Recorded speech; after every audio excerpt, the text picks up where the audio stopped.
Ya pemirsa, untuk mengetahui perkembangan situasi di Gaza, Palestina, kita sudah terhubung dengan Marisa Noriti langsung dari Gaza, Palestina.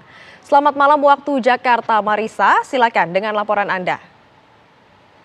Selamat malam Mbak Felicia. Iya, seperti yang kita ketahui bersama bahwa Israel telah memblokade Gaza sejak awal Ramadan tahun ini dan saat terhitung hari ini telah melebihi 50 hari dan ini mengakibatkan eh, bencana kelaparan yang sangat memburuk di Gaza. Hingga saat ini bahkan dari organisasi internasional seperti WFP (World Food Program) mengumumkan bahwa mereka tidak memiliki stok bahan makanan lagi untuk disalurkan kepada warga Gaza.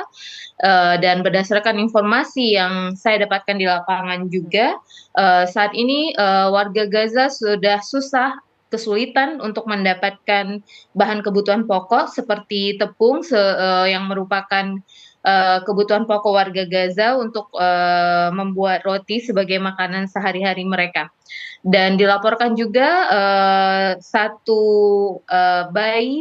anak meninggal dunia karena kasus malnutrisi dan saat ini bahkan di Rumah Sakit Indonesia sendiri yang sebelumnya ketika sebelum blokade pihak rumah sakit ataupun Kementerian Kesehatan ataupun organisasi charity internasional lainnya masih bisa menyediakan makanan untuk pasien dan pekerja medis seperti dokter dan perawat di rumah sakit.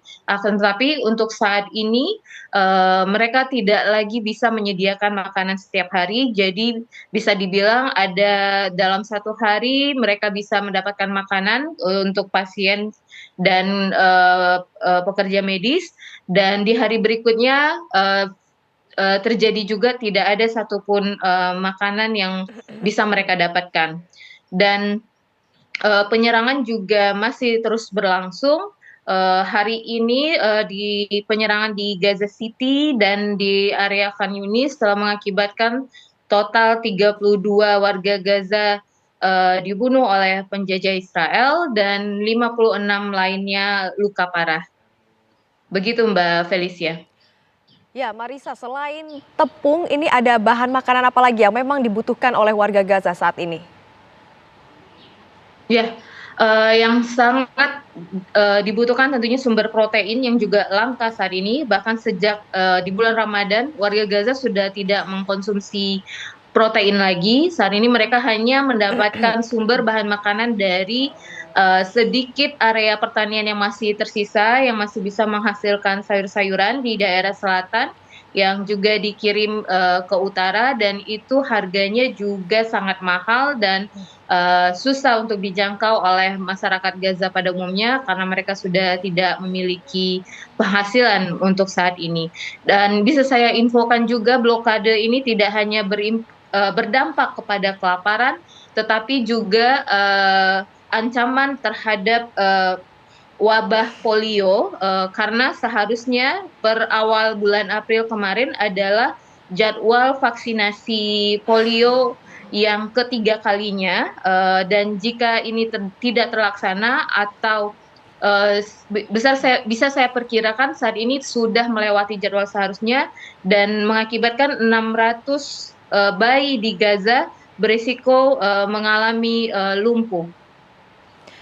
Ya Marisa, ini jika kita lihat memang banyak sekali rumah-rumah warga yang hancur. Nah saat ini untuk warga Gaza sendiri ini mengungsi kemana atau tinggal di mana Marisa? Ya, kebanyakan warga Gaza saat ini yang ketika ceasefire berlangsung mereka sudah bergerak ke arah utara, ke arah Bet Hanun, Bet Lahia, dan Jabalia. Dan semenjak 18 Maret kemarin, untuk warga di daerah Bet Hanun, Bet Lahia, dan Jabalia, sebagian besar juga sudah banyak yang mengungsi ke area Gaza City di bagian barat, area Gaza City bagian barat. Tapi ada juga yang masih memilih bertahan di Bet Lahia seperti area di sekitar Rumah Sakit Indonesia. Dan untuk yang di daerah Rafah yang saat ini sudah dikosongkan. Kebanyakan mereka kembali lagi mengungsi ke daerah Al-Mawasi, Khan Yunis. Ya, Marisa, selain tadi makanan dan juga tempat tinggal, apakah ada bantuan logistik lainnya yang bisa didapatkan oleh warga Gaza di sana? Semenjak border ditutup dan tidak ada satupun logistik yang masuk ke Gaza melalui baik itu jalur kemanusiaan atau komersil, saat ini warga Gaza bertahan dalam kondisi yang sangat miris. Uh, Bahkan untuk air mereka harus menunggu antrian dari truk-truk air yang datang, yang juga itu biasanya donasi dari charity organization. Dan untuk kebutuhan hidup lainnya, bahkan seperti higien dan lain-lain, itu juga saat ini sangat susah untuk didapatkan. Jadi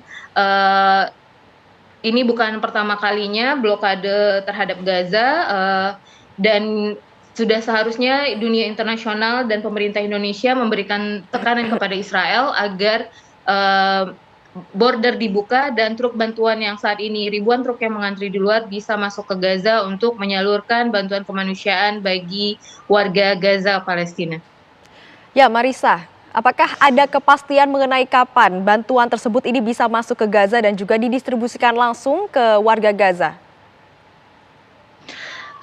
Saat ini belum ada, memang beberapa hari belakangan, beberapa minggu belakangan ada isu beredar bahwa border akan dibuka, bantuan akan masuk, tapi hingga saat ini belum ada satupun yang mengkonfirmasi tentang berita tersebut, dan kami di lapangan juga melihat sampai saat ini tidak ada truk kemanusiaan ataupun truk komersil yang berhasil membawa logistik ke area Gaza Palestina. Ya, Marisa, jadi ini menegaskan kembali sampai saat ini apakah masih ada bahan makanan yang bisa didistribusikan ke warga Gaza kah atau memang sama sekali tidak ada? Berdasarkan informasi yang saya dapatkan, tidak ada lagi stok bahan makanan, bahkan di gudang-gudang kemanusiaan hanya ada, mereka sudah mendistribusikan semuanya, tidak ada lagi yang tersisa.